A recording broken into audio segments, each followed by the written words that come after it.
왜 처녀 이스라엘이라고 칭하는가? 성경은 항상 이 공동체를 하나의 인격체화해서 간주를 합니다. 그래서 티로야 시도나라고 하는 그 티로와 시도는 한 개개변의 인격체가 아니라 공동체를 말하는 거죠. 제가 예를 들어서 초전주임으로서 철사나 벽지나 하면 철산이 하나의 공동체화되는 거고 그 하나의 인격, 사람처럼 간주가 되는 겁니다. 이스라엘이라는 공동체는 전통적으로 성경 안에서 이제 하느님의 맞배, 그러니까 하느님의 신부처럼 간주가 됩니다. 우리 교회 사실은 가톨릭 교회 전체가 신부입니다. 신랑은 누구게요?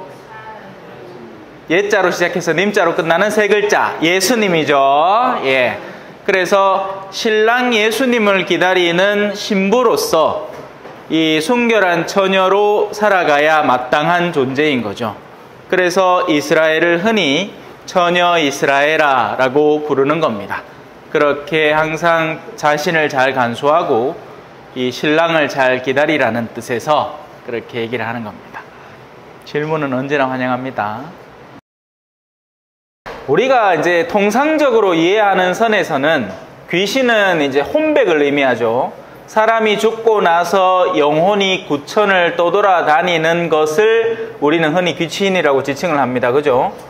마귀는 더러운 영, 그러니까 세상이 창조될 때 물질계가 창조되고 영계가 창조되었습니다. 그래서 영계를 하늘이라고 부르고 물질계를 땅이라고 흔히 지칭을 하고 인간은 그 중간자로 존재를 하는 거죠.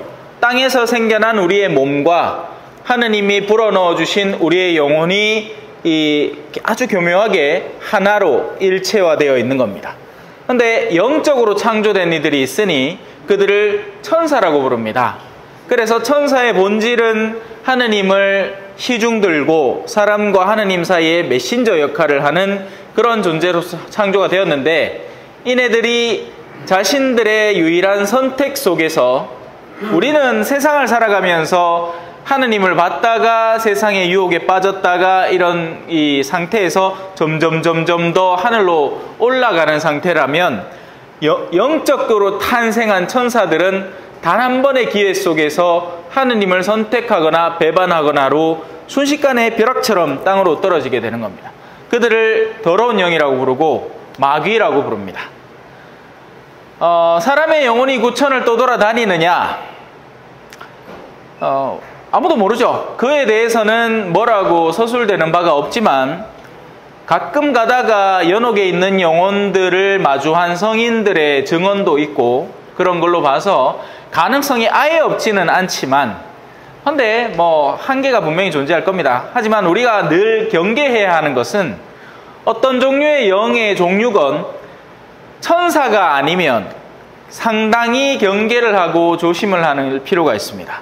그래서 웬만하면 이 귀신에 대한 두려움 자체는 그냥 크게 간주를 안 하셔도 돼요. 우리가 제사 지낼 때 뭐 조상신이 와가지고 그 밥 먹고 가고, 그래 숟가락을 똑바로 놔라, 너가 할아버지는 피자 좋아하시기 피자 갖다 놔, 이딴 소리는 전혀 할 필요가 없습니다. 그런 일은 벌어지지 않아요. 예. 그들은 영혼 안에서 휴식을 취하든가, 아니면 심판 안에 머물러 있던가, 아니면 기본적으로는 하느님을 알지만 정화되어야 될 영역이 있어서 연옥 속에 머물러 있던가 합니다.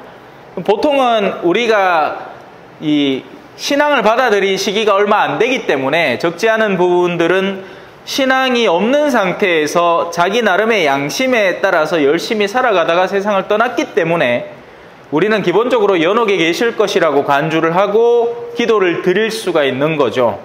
그런데 예를 들어 대놓고 정말 신앙 안에서 반항하고 그런 영혼이 있었다면 가능성이 점점 희박해지는 겁니다. 그래요.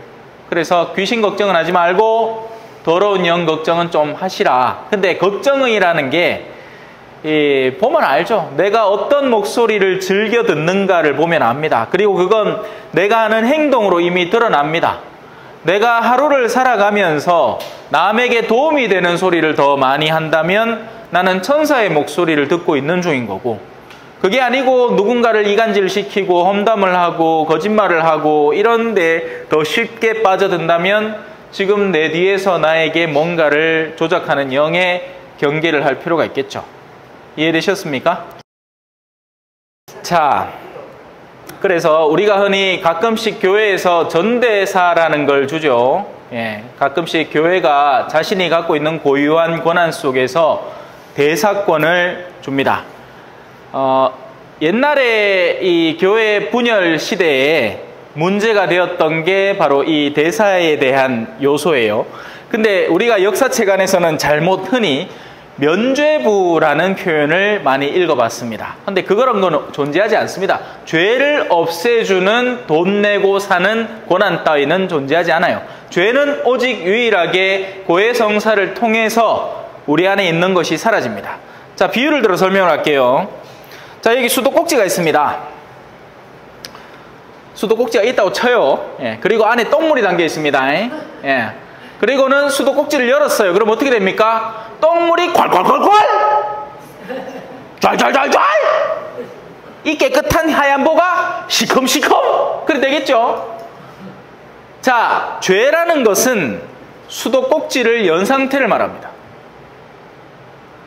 자, 죄를 뉘우칩니다. 어떻게 해요? 수도꼭지를 닫으면 되죠? 일이 끝났나요?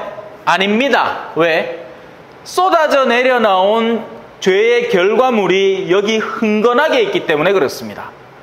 그래서 흔히 고해성사 안에서는 고백만 하는 게 아니라 보석을 줍니다.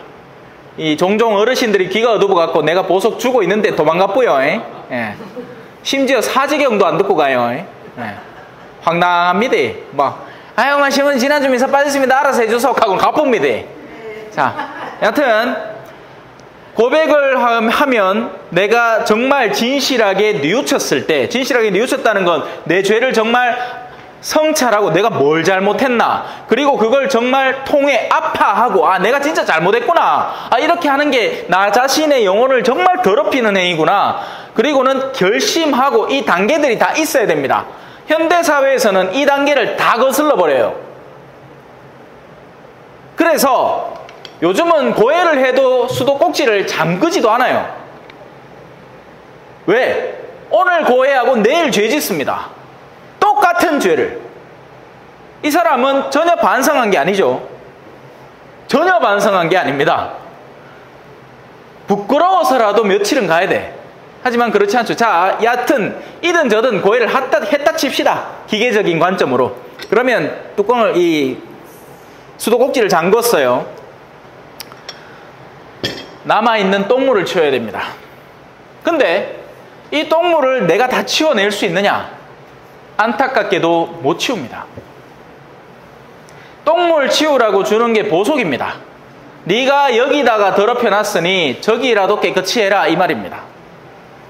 물론 그렇다고 해서 나 여기서 100만 원 훔쳤는데 신부님한테 성사 보고 주님의 기도 한번 받았으니까 퉁쳐요? 됐죠? 이건 안 됩니다. 내가 손해를 끼친 영역은 손해를 갚아야 됩니다. 내가 갚을 수 있다면, 예를 들어서 20년 전에 누구하고 그렇게 해갖고 내가 사기쳐갖고 그래 했는데 그 사람 죽어버렸어. 그럼 갚을 수 없는 상황이면 모르겠으나 어제 돈 훔쳐갖고 오늘 성사 보고 퉁치려고 하면 안 됩니다. 그 돈 갖고 잘못을 진짜 뉘우치고 그러고 성사 보러 와야 돼요. 적지 않은 이들이 이거 그냥 퉁치려고 합니다. 지금 내가 뭘 할 수 있는데 안 하고 해요. 그래서 똥물이 흥건합니다. 그리고 그런 똥물들이 여기 흩뿌려 놓은 거 저기 흩뿌려 놓은 게 여전히 냄새를 풍기고 있습니다. 우리가 그걸 다 씻어낼 수 있느냐? 살아생전에 아무리 보속적인 마음을 갖고 생을 살아도 다 못 씻어냅니다. 왜? 죄라는 것은 생각보다 굉장히 복잡하고 사람의 마음속에 아주 미묘한 영향력을 끼쳐서 얼마만한 뿌리로 그 안에 박혀 있는지 모르기 때문에 그렇습니다. 내가 5살짜리 기퉁베이를 내가 신경질 난다고 툭 때렸어. 그러고는 아이고 하느님 내 잘못했습니다. 네, 다음부터 안 그럴게요. 다음부터 안 그럴 수 있죠. 근데 그 귀퉁베이만 마음에는 상처가 어마어마한 겁니다. 그러면 네, 성사 보고 왔고 야 잘못했대 미안하대 하면 퉁 쳐집니까? 아닙니다. 그 아이는 평생을 기억할 수도 있습니다. 보석이라는 삶의 자세와 태도는 우리가 기본적으로 갖추어 가면서 신앙 안에서 하느님 앞에 항상 열과 성의를 다해서 헤쳐나가야 하는 과제인 겁니다. 근데 가끔씩 이 숙제를 교회가 대신해 주겠대요. 왜? 교회는 보아창고가 있거든. 성인들의 통공이라는 보아창고가 있어서 교회가 하느님으로부터 허락받아 갖고 있는 교도권 속에서 하느님 오늘 이 창고 잠깐 열어갖고 사람들한테 논아줄게요 하면 가능해지는 겁니다. 그게 바로 대사라는 거죠. 대사라고 하는 거죠. 누군가가 흩뿌려 놓은 똥구정물을 그의 탓이 아무도 없는 다른 누군가가 대신 치워주는 것, 그걸 대사라고 하는 겁니다. 그리고 그걸 한 인격의 전반적인 영역에서 해결해 주겠다라고 하는 걸 전대사라고 하는 거고요. 하지만 우리가 이 지상에서 전대사를 얻는 거 필요한 일 맞습니다. 근데 보통 전대사는 낯설라고 받는 게 아니라 내가 기억하는 연옥 영혼들을 위해서 선물해 주려고 해야 됩니다.